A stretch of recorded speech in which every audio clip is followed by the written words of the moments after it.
मोरेमाळा परिसरात बिबट्या जेरबंद। अप्पा शिंदे यांच्या मळ्यात गेल्या अनेक दिवसांपासून होता बिबट्याचा वावर। वन विभागाकडून लावण्यात आला होता पिंजरा। याच बिबट्याने यापूर्वी अनेक कुत्रे केले होते फस्त। अखेर वन विभागाच्या पिंजऱ्यात बिबट्या झाला जेरबंद।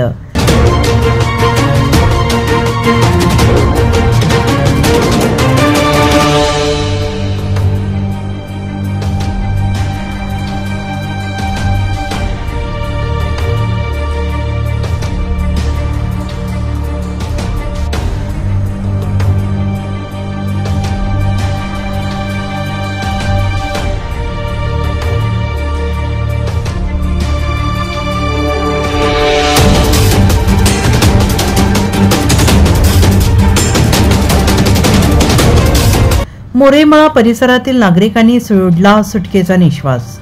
NCN न्यूज साठी रोहनदानी नाशिक।